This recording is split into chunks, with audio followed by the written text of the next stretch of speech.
حي على الفلاح.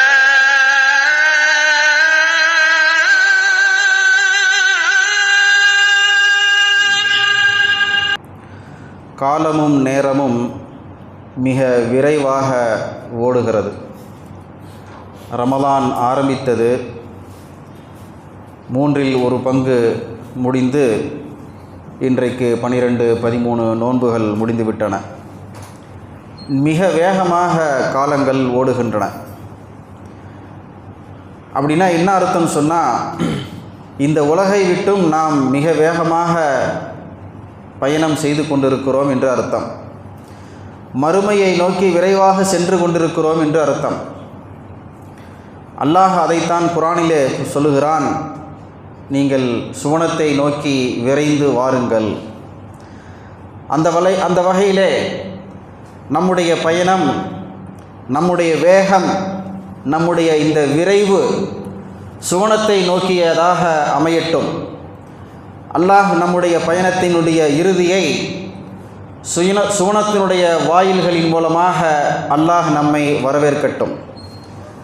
அந்த வகையிலே ரமலான் அதற்கு துணை செய்யட்டும் என்கின்ற பிரார்த்தனையோடு, அன்பிற்கினிய சகோதரர்களே,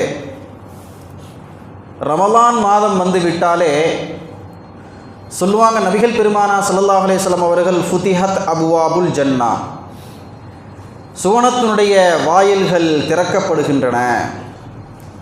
ரமலான் மாதம் வந்துவிட்டால் சுவனத்தின் வாயில்கள் திறக்கப்படுகின்றன. அதேபோல் உல்லிகத் அபுவாபுன் நார், நரகத்தினுடைய வாயில்கள் மூடப்படுகின்றன, அடைக்கப்படுகின்றன. வ சுஃபிதத்தி ஷயாத்தீன், ஷைத்தான்கள் விலங்கிடப்படுகின்றார்கள் என்று நபிகள் பெருமானா ஸல்லல்லாஹு அலைஹி வஸல்லம் அவர்கள் குறிப்பிட்டு காண்பிக்கிறார்கள். கண்ணியத்திற்குரிய சகோதரர்களே, சுவனத்தினுடைய வாயில்கள் திறக்கப்பட்டாலே நமக்கு போதும். நரகத்தினுடைய வாயில் அடைத்திருந்தால் என்ன, திறந்திருந்தால் என்ன? நமக்கு தேவை சுவனம், நம்முடைய இலக்கும் சுவனம், நாம் செல்ல வேண்டிய இடமும் சுவனம். அந்த வகையிலே சுவனத்தினுடைய வாயில்கள் திறந்திருந்தாலே நமக்கு அதுவே போதுமானது. நரகத்தினுடைய வாயில் திறந்திருந்தால் என்ன, மூடியிருந்தால் என்ன, அதில் நாம் நுழையப் போவதும் இல்லை என்று நாம் கேட்கலாம். நரகத்தின் வாயில் ஏன் அடைக்கப்பட வேண்டும்? சுவனத்தின் வாயில்கள் மட்டும், கதவுகள் மட்டும் திறந்தால் போதுமே என்று சொன்னால், இங்கே ஒரு விஷயத்தை நாம் புரிந்து கொள்ள வேண்டும். சுவனத்திற்கு தகுதியாக ஆகக்கூடிய விஷயங்களே நீங்கள் கவனம் செலுத்துங்கள். எந்த அம்சங்கள் எல்லாம் உங்களை சுவனத்திற்கு அழைத்து செல்லுமோ, எந்தெந்த விஷயங்கள் எல்லாம் உங்களை சுவனத்தில் நுழைய வைக்குமோ, அந்த விஷயங்களில் மட்டும் இந்த ரமலான் மாதத்திலே கவனம் செலுத்துங்கள்.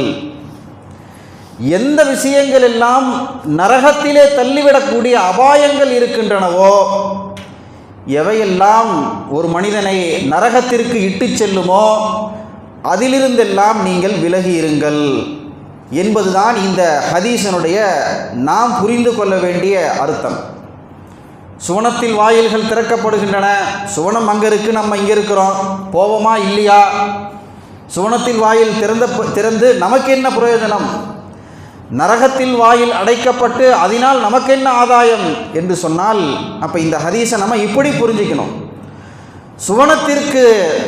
சுவனத்திற்குள் நுழையக்கூடிய அம்சங்களிலே நீங்கள் உங்களுடைய கவனத்தை குவியுங்கள் என்று அர்த்தம். நரகத்தில் தள்ளக்கூடிய விஷயங்களிலிருந்து, பாவங்களிலிருந்து, குற்றங்களிலிருந்து, தவறுகளிலிருந்து உங்களை பாதுகாத்து கொள்ளுங்கள் இந்த மாதத்திலே என்று இந்த ஹதீஸின் மூலமாக நபிகள் பெருமானா ஸல்லல்லாஹு அலைஹி வஸல்லம் அவர்கள் எச்சரிக்கை செய்கிறார்கள். அதற்கு உங்களுக்கு ஹெல்ப் பண்ணக்கூடிய ஒரு விஷயம் என்னன்னு சொன்னால், அதுவும் இந்த ஹதீஸில் இருக்குது. உங்களை நன்மையின் பக்கம், நல்லதின் பக்கம் ஆர்வத்தை ஊட்டுகின்ற, தீமையிலிருந்து உங்களை விலக்கி வைக்கின்ற உங்களுடைய இந்த முயற்சிக்கு ஒரு ஹெல்ப், உங்களுக்கு ஒரு ஹெல்ப் வேணுமா? ஆம், சுஃபிதத்தி ஷயாத்தீன், ஷைத்தான்கள் விலங்கிடப்படுகின்றன. அப்போ சைத்தான்களுடைய இடையூறுகள் இல்லாமல் இந்த மாதத்திலே உங்களுக்கு இலகுவாக ஆக்கப்படுகிறது. பிற மாதங்களை பார்க்கிலும் இந்த மாதத்திலே உங்களுக்கு நன்மையை செய்வதற்கான வாய்ப்புகள் அதிகம்.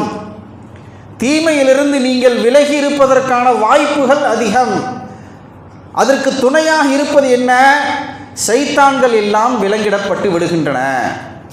சைத்தான்கள் விலங்கிடப்பட்டு விடுவதால் அதற்கான வாய்ப்புகள் உங்களுக்கு அதிகம் என்று இங்கே நபிகள் பெருமானார் ஸல்லல்லாஹு அலைஹி வஸல்லம் அவர்கள் நமக்கு சொல்லி காண்பிக்கிறார்கள். அப்போ சென்ற வாரம் நம்ம சொன்னது மாதிரி தான், அப்படி ஒரு அருமையான ஒரு வாய்ப்பு நமக்கு இந்த வருடம் கிடைத்திருக்கிறது.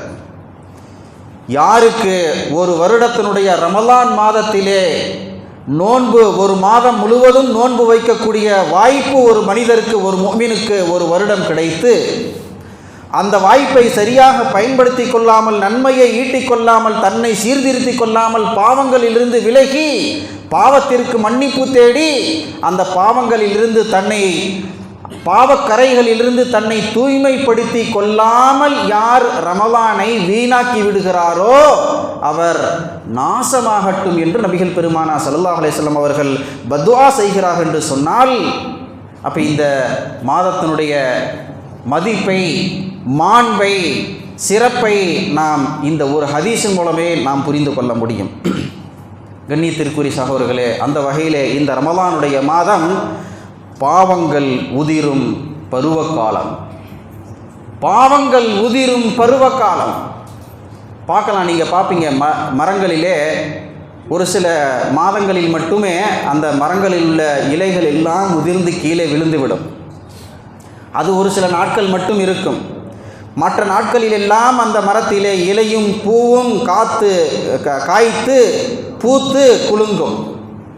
அப்போ அந்த இலை உதிரக்கூடிய காலத்தை இலையுதிர் காலம் என்பார்கள். அந்த வகையிலே இந்த ரமலான் மாதம் பாவங்கள் உதிரக்கூடிய பாவ உதிர் காலம், பாவங்கள் உதிரும் காலம். ஆக இந்த காலத்தை நாம் பயன்படுத்தி கொள்ள வேண்டும். நபிகள் பெருமானார் ஸல்லல்லாஹு அலைஹி வஸல்லம் அவர்கள் ஒரு ஹதீஸிலே குறிப்பிடுவார்கள், மன் சாம ரமலான ஈமானன் வஹ்திசாபன் குஃபிர லஹு மா தகத்தம மின் தம்பிஹி. யார் ஒருவர் இந்த ரமலானுடைய மாதத்திலே ஈமானோடும் இஹ்திசாபோடும், ரெண்டு விஷயம், ஈமானோடும் இஹ்திசாபோடும் இந்த மாதம் முழுவதும் நோன்பு வைத்து பேணுதலாக வாழ்கிறாரோ அவர் குஃபிர லஹு மா தகத்தம, முன்னால் செய்த எல்லா பாவங்களும் மன்னிக்கப்பட்டு விடுகின்றன, உதிர்ந்து விடுகின்றன. எப்படி மரத்திலே இருக்கக்கூடிய பழைய இலைகள், பூக்கள் எல்லாம் உதிர்ந்து புதிதாக இலைகளும் பூக்களும் பூத்து குலுங்கி அழகாகி விடுகிறதோ, தூய்மையாகி விடுகிறதோ, அதே போன்று இந்த ரமலானுடைய மாதம் முஃமின்களுடைய பாவங்கள் அனைத்தும் உதிர்ந்து விழுந்து ஒவ்வொரு முஃமினும் தூய்மையாக ஆக்கப்பட்டு பரிசுத்தமான முஃமினாக அந்த முஃமின் ஆகிவிடுகிறான் என்று இந்த ஹதீஸிலே நபிகள் பெருமானார் ஸல்லல்லாஹு அலைஹி வஸல்லம் அவர்கள் குறிப்பிடுகிறார் என்று சொன்னால், அப்போ இந்த மாதம் பாவங்கள் உதிரக்கூடிய பாவ உதிர் மாதம், இலையுதிர் காலம் போன்று. ஆக இந்த வாய்ப்பை நாம் பயன்படுத்தி கொள்ள. இங்கே ரெண்டு கண்டிஷன் சொல்கிறாங்க இந்த ஹதீஸில். ஈமானோடும் இஹ்திசாபோடும் இந்த மாதத்திலே நாம் நோன்பிருக்க வேண்டும். இந்த ரெண்டு கண்டிஷன் முக்கியம்.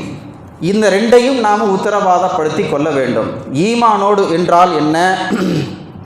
அதாவது இறைவனை குறித்தும் மறுமையை குறித்தும் மேலும் நோன்பு குறித்தும் இஸ்லாம் வைக்கின்ற கோட்பாட்டை நாம் ஏற்றுக்கொள்ள வேண்டும். தம்முடைய உள்ளத்தில், நெஞ்சத்தில் இந்த கோட்பாட்டை பசுமையாக பதிய வைத்து கொள்ள வேண்டும். இந்த விஷயத்தை முதலிலே நாம் உறுதிப்படுத்தி கொள்ள வேண்டும். இஸ்லாம் குறித்து, இறைவன் குறித்து, மறுமை குறித்து, குறிப்பாக இந்த ரமலானுடைய மாதத்திலே இந்த மாதத்தினுடைய நோன்பு, அல்லாஹ் கடமையாக்கி இருக்கின்ற இந்த நோன்பை குறித்து இஸ்லாத்தினுடைய கோட்பாடு என்ன? நோன்பு ஏன் கடமையாக்கப்பட்டது? நோன்பினுடைய நோக்கம் என்ன?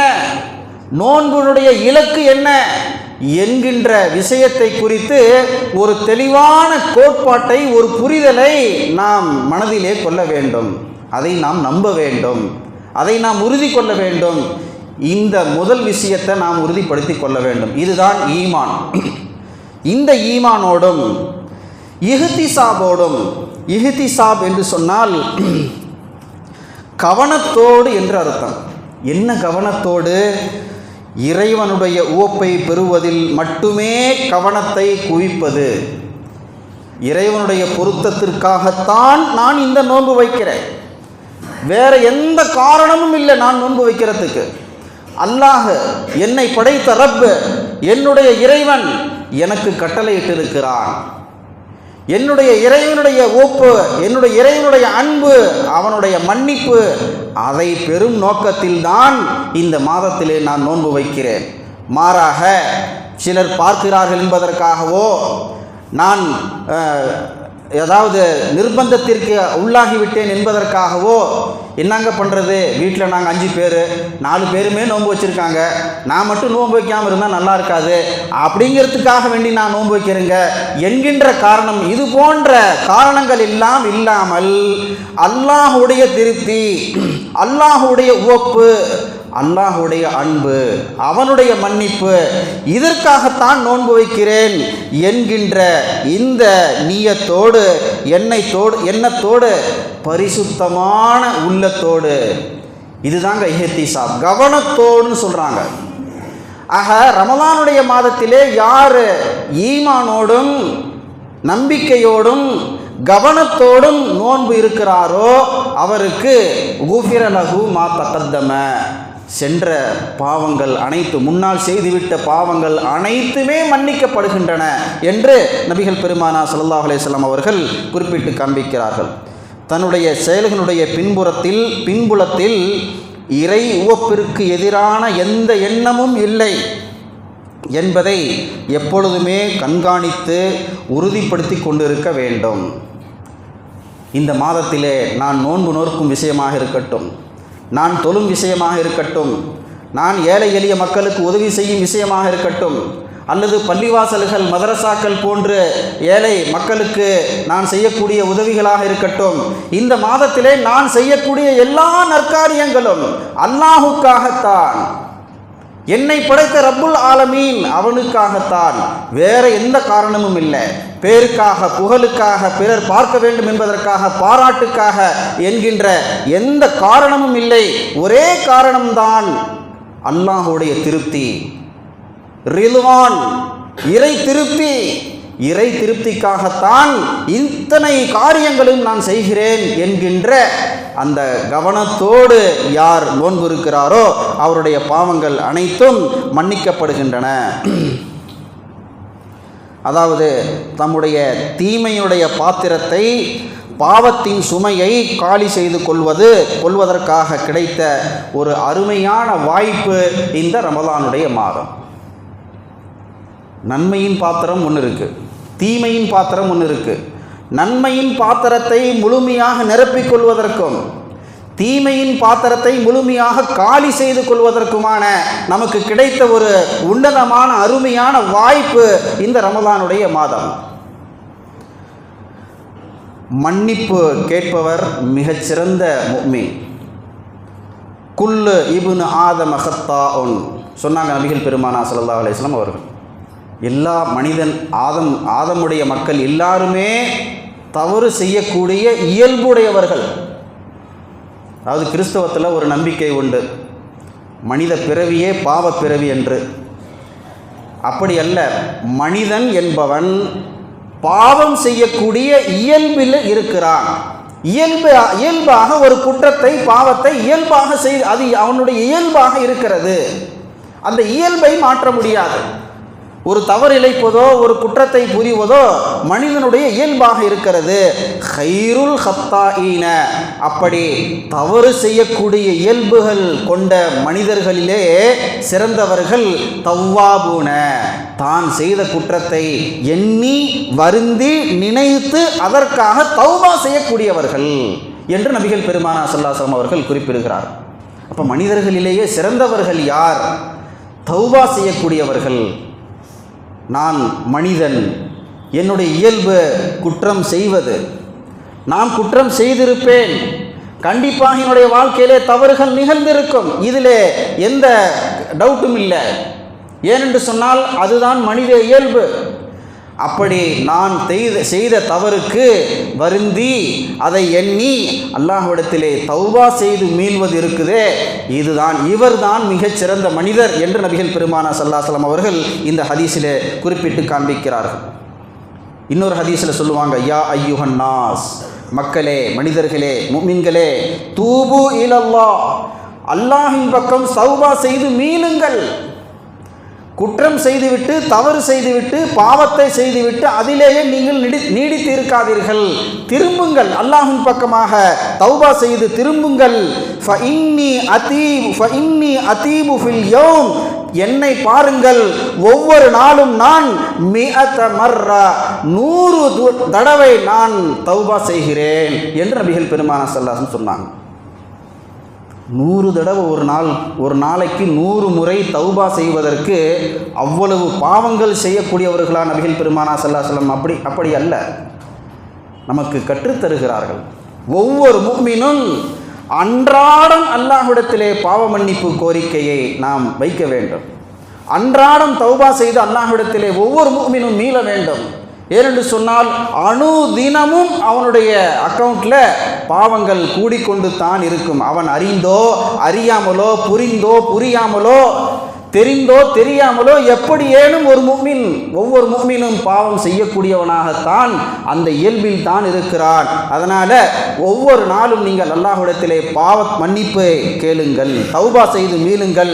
என்ன சொன்னாங்க, என்ன பாருங்க, நான் ஒவ்வொரு நாளும் 100 முறை தௌபா செய்கிறேன் அல்லாஹ்விடத்திலே என்று நபிகள் பெருமானார் ஸல்லல்லாஹு அலைஹி வஸல்லம் அவர்கள் குறிப்பிடுகிறார் என்று சொன்னால், நாம் எந்த அளவு தூரம் அல்லாஹ்விடத்திலே தௌபா செய்யக்கூடிய அந்த இயல்பு உடையவர்களாக, பழக்கம் உடையவர்களாக இருக்க வேண்டும். எவ்வளவு பேர் நாம் தினமும் 100 முறை தௌபா செய்கிறோம்? நபி எந்த விஷயத்திற்கு எடுத்தாலும் நபி சொல்றது சுன்னத்துன்னு பேசுவோம். தராவீஹா சுன்னத்து என்ன, சஹர் டைம் முடிகிறது சுன்னத்து என்ன, இஃப்தார் டைமை பற்றி அது சுன்னத்து என்ன, ஒவ்வொரு விஷயத்திற்கும் சுன்னத்தை நாம் தேடுகிறோம். நல்லது தான், நபி ஸல்லல்லாஹு அலைஹி வஸல்லம் அவர்கள் காட்டி தந்த சுன்னத்தை தான் ஒவ்வொரு மனிதனும் பின்பற்ற வேண்டும். அது நோம்பாக இருந்தாலும் சரி, இஃப்தாராக இருந்தாலும் சரி, தராவீஹா இருந்தாலும் சரி, எல்லாமே. தௌபா செய்வதிலே நபிகள் பெருமானார் ஸல்லல்லாஹு அலைஹி வஸல்லம் சுன்னத்து என்ன? ஒவ்வொரு நாளும் 100 முறை அல்லாஹ்விடத்திலே தௌபா செய்து மீள்வது. இந்த சுன்னத்தை இங்கே அமர்ந்திருக்கக்கூடிய நம்மிலே எத்தனை பேர் அன்றாடம் ஒவ்வொரு தினமும் நாம் பின்பற்றக்கூடியவர்களாக இருக்கிறோம்? இதிலே சுன்னத் எங்கே சென்று விட்டது? ஆக தௌபா செய்யக்கூடியவர்களாக இருக்க வேண்டும். சின்ன சின்ன விஷயங்கள் தான் அதிகமான பலன். அதுதாங்க இஸ்லாத்தினுடைய மிகப்பெரிய ஒரு சிறப்பம்சம். சின்ன சின்ன முயற்சி, சின்ன சின்ன இபாதத், சின்ன சின்ன வழிபாடு, பெரிய பெரிய நன்மைகள். ஒரு முறை நபிகள் நாயகம் ஸல்லல்லாஹு அலைஹி வஸல்லம் அவங்க சொல்லுவாங்க, யார் மன் கால ஹீன யவி இலா ஃபிராஷிஹி, தினமும் இரவு படுக்கைக்கு செல்லும் பொழுது படுக்கையை விரித்துவிட்டு தன்னுடைய படுக்கையிலே அமர்ந்து அஸ்தக்ஃபிருல்லாஹல் அலீம் அல்லதி லா இலாஹ இல்லா ஹுவ அல் ஹய்யுல் கய்யூம் வ அதூபு இலைஹி என்று யார் 100 முறை, ஒரு ஹதீஸில் 3 முறை யார் சொல்லுகிறாரோ அவர் குஃபிர லஹு மின் தம்பிஹி, அவருடைய பாவங்கள் மன்னிக்கப்படுகின்றன. எவ்வளவு பாவங்கள் மன்னிக்கப்படுகின்றன? இன்கானத் மிஸ்ல ஜபது பஹ்ரின், கடலிலே இருக்கக்கூடிய நுரை அளவு பாவங்கள் இருந்தாலும் மன்னிக்கப்படுகின்றன.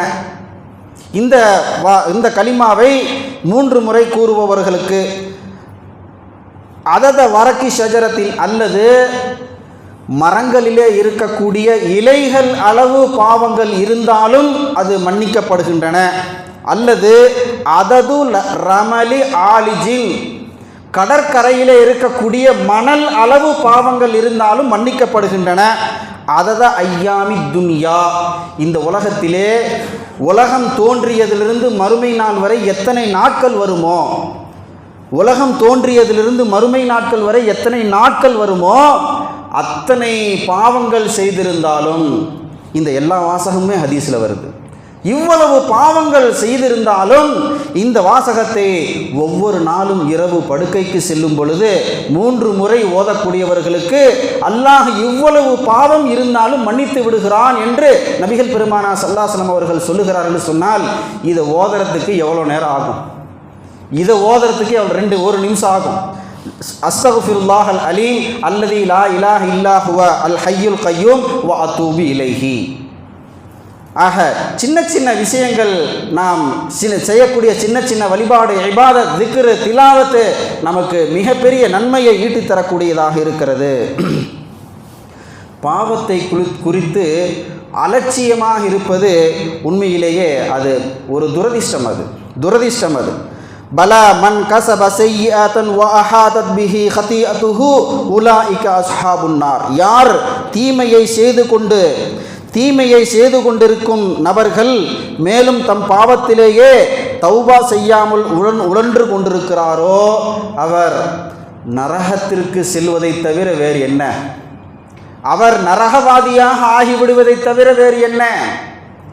பாவத்தை செய்து கொண்டிருக்கிறார், தீமையை செய்து கொண்டிருக்கிறார் அல்லது செய்துவிட்டார். அது தீமை என்று புரிந்தது, நாம் செய்தது தவறு என்று புரிந்தது, அல்லது புரியாமலே போயிருச்சு, தவறு செய்திருக்கலாம் என்று நாம் கண்டிப்பாக ஒவ்வொருவரும் எண்ணுவோம். அப்படி ஒரு குற்றத்தை, தவறை செய்துவிட்டு அந்த தவறுக்கு பாவ மன்னிப்பு கேட்காமல் அல்லாஹ்வின் பக்கம் மீளாமல் இருந்து விடுகிறாரோ அவர் அஸ்ஹாபுன் நார், நரகவாசியாவார் என்று குர்ஆனிலே ஒரு வசனத்திலே அல்லாஹ் தஆலா குறிப்பிடுவதை நாம் பார்க்கிறோம். ஆக பாவத்தை குறித்து நாம் ஒருபொழுதும் ஒரு முஃமின் அலட்சியமாக இருக்க மாட்டார். வாய்மையான இறை நம்பிக்கையாளர், அல்லாஹுக்கு அஞ்சி வாழ வேண்டும் என்று விரும்புகின்ற இறை நம்பிக்கையாளர் பாவத்தை குறித்து எப்பொழுதுமே அலட்சியமாக இருக்கக்கூடாது என்பதைத்தான் இந்த வசனம் நமக்கு சொல்லுகிறது. வலம் யுசிர்ரு அலா மா ஃபஅலு வஹும் யஅலமூன். மேலும் தாம்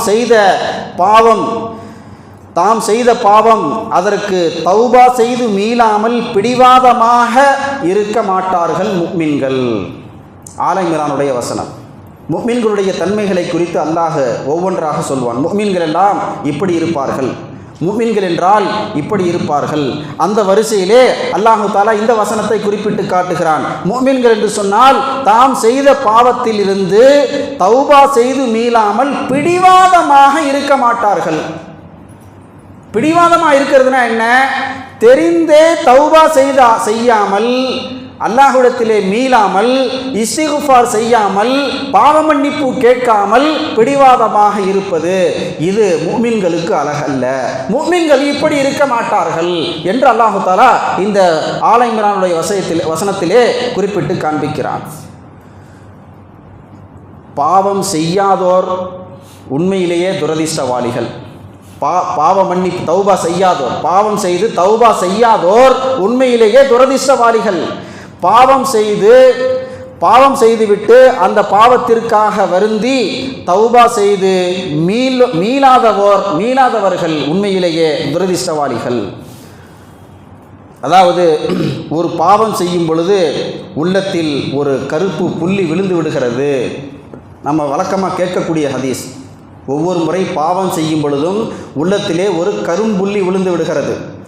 அந்த பாவத்திலிருந்து தௌபா செய்துவிட்டால் விழுந்த அந்த கரும்புள்ளி அழிந்து விடுகிறது, உள்ளம் சுத்தமாகி விடுகிறது. அந்த பாவத்திலிருந்து தௌபா செய்து மீளாமல் அப்படியே விட்டுவிட்டால் விழுந்த கரும்புள்ளி அப்படியே இருந்து விடுகிறது. மேலும் பாவம் செய்யும் பொழுது மேலும் கரும்புள்ளி விழுந்து விடுகிறது. செய்ய செய்ய செய்ய பாவங்கள் செய்ய செய்ய அந்த கருப்பு புள்ளி அதிகமாகி உள்ளம் கருப்பாக ஆகிவிடுகிறது, துருப்பிடித்தது போல் ஆகிவிடுகிறது. அதைத்தான் குர்ஆனிலே ஒரு வசனத்திலே கல்லா பல் ரான அலா குலூபிஹிம் மா கானு யக்ஸிபூன், அவர்கள் சம்பாதித்த பாவம் அவர்களுடைய இதயத்தில் துருவாக பிடித்து விட்டது. ஒரு வசனத்தில் அல்லாஹ் அவர்கள் செய்த பாவங்கள், அவர்கள் செய்த குற்றங்கள் அவருடைய உள்ளத்திலே தௌபா செய்து கழுகாமல் இருந்து அவருடைய உள்ளங்கள் அனைத்துமே துருப்பிடித்து விட்டது. பொதுவாக இரும்பெலாம் துருப்பிடிச்சிருச்சுன்னா இது எதுக்குமே உதவாதுன்னு சொல்லிட்டு நம்ம தூக்கி எறிஞ்சிருவோம். அது போன்று அவருடைய உள்ளங்கள் ஆகிவிடுகிறது. உள்ளத்தை துருப்பிடிக்க விடக்கூடாது. பாவங்களால் உள்ளம் துருப்பிடிக்க விடக்கூடாது. அதனால் மிகப்பெரிய விலை கொடுக்க வேண்டி வரும். அதனுடைய விளைவு மிக மோசமானது. அல்லாமா இக்பால் இப்னு கையிம் ரஹ்மத்துல்லாஹி அலைஹி அவர்கள் கூறுவார்கள், பாவம் செய்து கொண்டே தௌபா செய்யாமல் உள்ளத்தை துருப்பிடிக்க விட்டுவிட்டு அலட்சியமாக இருப்பவர்களுக்கு ஏற்படக்கூடிய விளைவுகள் என்று ஒரு 4-5 விஷயங்களை குறிப்பிடுகிறார்கள். முதலாவதாக, அதாவது யார் பாவம் செய்துவிட்டு தௌபா செய்யாமல் அப்படியே பிடிவாதமாக இருந்து விடுகிறார், அவருடைய உள்ளமும் துருப்பிடித்து விடுகிறது. இந்த மாதிரி நிலைமையில் இருக்கக்கூடியவர்களுக்கு ஏற்படக்கூடிய விளைவுகள், ஒன்றாவது, நன்மை செய்யும் வாய்ப்புகள் குறைந்து கொண்டே போகும். நன்மை செய்யக்கூடிய வாய்ப்புகள் குறைந்து கொண்டே போகும். ஒரு கடமையான ஒரு தொழுகைக்கு கூட ஒரு வாய்ப்பு கிடைக்காம போயிடும். ஒரு லுகர் தொழுகைக்கு எங்கேயா போகிற ஒரு லுகர் தொழுகையை தொழுதரலாம் அப்படிங்கிற அந்த ஒரு வாய்ப்பும் கிடைக்காம போயிடும். ஏதாவது ஒரு நன்மை செய்யலாம் அப்படிங்கிற வாய்ப்பு அவருடைய வாழ்க்கையிலே, நன்மைக்கான வாய்ப்புகள் கதவுகள் அடைக்கப்பட்டு வாய்ப்புகள் குறைந்துவிடும். ஒன்றாவது விளைவு. இரண்டாவது, சிந்தனை கெட்டு போகிவிடும். அவருடைய சிந்தனை தெளிவு இருக்காது, தவறான சிந்தனைகள் இருக்கும், சரியான சிந்தனைகள் அவரிடத்தில் இருக்காது. ஆக இரண்டாவது ஏற்படக்கூடிய விளைவு அவருடைய சிந்தனை கெட்டு போகிவிடும். மூன்றாவதாக, தமது உரிமைகளை மற்றவர்கள் பொருட்படுத்த மாட்டார்கள்.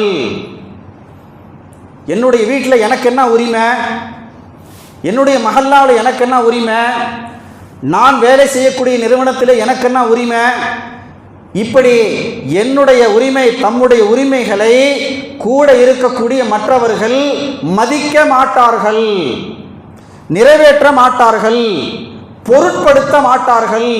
அப்போ அங்கே என்ன ஆகுனா, ஆட்டோமேட்டிக்காக அங்கே அசிங்கம்.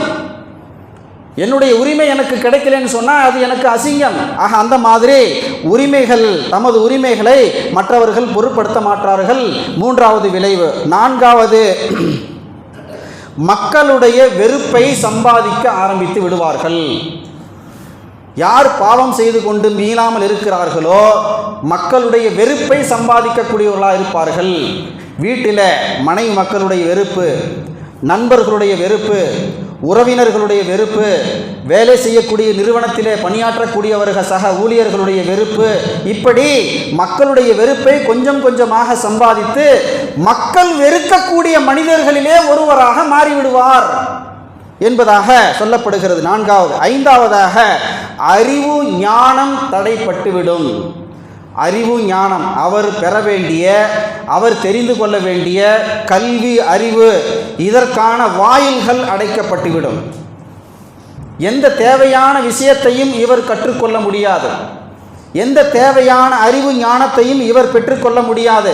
அதற்கான வாயில்கள் அடைக்கப்பட்டு அறிவு ஞானம் தடைப்பட்டுவிடும் என்பதாக, இப்படியாக பாவத்திலே உழன்று கொண்டிருக்கக்கூடியவர்கள் இந்த விளைவுகளை கண்டிப்பாக சந்திப்பார்கள்.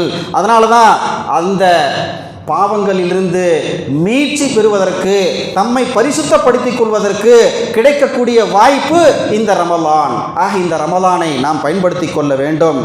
நம்மீது நமக்கே மரியாதை இல்லாமல் போயிருங்க. பாவம் செய்து கொண்டே இருக்கக்கூடியவர்களுக்கு என் மீது எனக்கே மரியாதை இல்லாமல் போனால் பிறர் எப்படி என்னை மதிப்பார்கள்? ஆக தன் மீது தனக்கே மரியாதை இல்லாமல் செய்துவிடும், சமூகத்திலும் நமக்கு இருக்கக்கூடிய மரியாதையும் கெட்டுவிடும். பாவத்திலே உழன்று இருக்கக்கூடியவர்கள் சந்திக்கக்கூடிய விளைவு. ஆக பாவங்களை இருந்து நாம் மீள வேண்டும். பாவங்கள் செய்யாமல் தவிர்ந்து கொள்வதற்காக ஆசைகளை கட்டுப்படுத்தி வாழ பழகி கொள்ள வேண்டும். ஆசைகளை கட்டுப்படுத்தி கொள்ள வேண்டும். ஆசைகளே பெரும்பாலும் பாவங்களுக்கு காரணமாக ஆகிவிடும். எல்லா பாவங்களுக்கும் ஆசைகள். லஞ்சம் வாங்கிறதுக்கு காரணம் அவன்கிட்ட இருக்கக்கூடிய ஆசை. ஏதாவது எந்த குற்றமாக இருந்தாலும், எந்த பாவமாக இருந்தாலும் அதற்கு ஆசைகளே பெரும்பாலும் காரணமாக ஆகிவிடுகின்றன. தமது உள்ளத்தின் இயல்பை நாம் கண்டிப்பாக புரிந்து கொள்ள வேண்டும். ஆசைகள் பெருகிக்கொண்டே இருப்பதுதான் பாவத்திற்கு காரணம். நமது மனம் ஆசையை பூர்த்தி செய்ய துடித்து கொண்டே இருக்கும். நம்முடைய உள்ளம், நம்முடைய மனம் எப்பொழுதுமே பேராசைகளை பூர்த்தி செய்வதற்காக எப்பொழுதுமே துடித்து கொண்டே இருக்க வேண்டும். அதாவது இந்த உலகத்தையே சொர்க்கமாக ஆக்கிக் கொள்வதற்காக உள்ள முயற்சிக்கும். ஒரு மனிதனை பொறுத்தவரை இந்த உலகம் அல்ல சுவனம். சுவனம் என்று ஒன்று உண்டு. இன்னொரு ஹதீஸில் சொல்லுவாங்க, முஃமின்களுக்கு இந்த உலகம் நரகம், மறுமைதான் சுவனம். ஆக இந்த உலகத்தையே சுவனமாக ஆக்கிக் கொள்வதற்கு உள்ளம் துடிக்கும். இமாம் ஹசன் பஸ்ரி ரஹ்மத்துல்லாஹி அலைஹி அவர் சொல்வார்கள், ஆசைகளை பின்பற்றி தொடர்ந்து செல்வது இதயத்தை பாதிக்கக்கூடிய மிக கொடிய நோய் என்று சொல்வார்கள். அதாவது இதய நோய்கள் ஏற்படக்கூடிய இதய நோய்களுக்கு காரணம் என்னன்னு சொன்னால் அந்த இதயத்திலே உருவாகின்ற பேராசைகள் தான். இன்றைக்கு மருத்துவ உலகம் இதய நோய்களுக்காக வேண்டி நிறைய காரணங்கள் சொல்லலாங்க. நிறைய காரணங்கள். இதனால தான் உங்களுக்கு இதயத்தில் பாதிப்பு, இதனால தான் உங்களுடைய உள்ளம் பாதிச்சிருக்கு, இதனால் உங்களுடைய உள்ளம் பாதிச்சிருக்குன்னு சொல்லி நிறைய காரணங்கள் சொல்லலாம். இங்கே சொல்லப்படுகிறது, ஆசைகள் தான் உங்களுடைய இதய நோய்க்கு மிக முக்கியமான காரணங்கள், குறிப்பாக பேராசைகள். ஆக ஆசைகளை நாம் தவிர்ந்து கொண்டாலே, ஆசைகளிலிருந்து விலகி வாழ பழகி கொண்டாலே பாவங்களிலிருந்து நாம் கண்டிப்பாக விலகி வாழ முடியும். ஆக அந்த வகையிலே ரமலானுடைய தயவிலாவது நம்முடைய தௌபாவை நாம் உறுதி செய்து கொள்ள வேண்டும். இதனுடைய பரக்கத்திலாவது நம்முடைய பாவங்களிலிருந்து நாம் விலகிவிட வேண்டும். பாவங்களிலிருந்து நாம் மீட்சி பெற வேண்டும். பாவங்களிலிருந்து குற்றங்களிலிருந்து நாம் பரிசுத்தமாகிவிட வேண்டும். அந்த வகையிலே இந்த ரமலான் எல்லா வகையிலும் நமக்கு உதவி செய்ய வேண்டும். அல்லாஹு தஆலா நம்முடைய பாவங்கள் அனைத்தையும் மன்னிக்கப்பட்டு பரிசுத்தமான நல்லடியார்களாக மறுமையிலே சென்று அல்லாஹை சந்திக்கக்கூடிய நல்ல வாய்ப்பை தௌஃபீக்கை நம் அனைவர்களுக்கும் அல்லாஹ் வழங்கி அருள் புரிவானாக. வ ஆகிரு தஅவானா அல்ஹம்துலில்லாஹி ரப்பில் ஆலமீன்.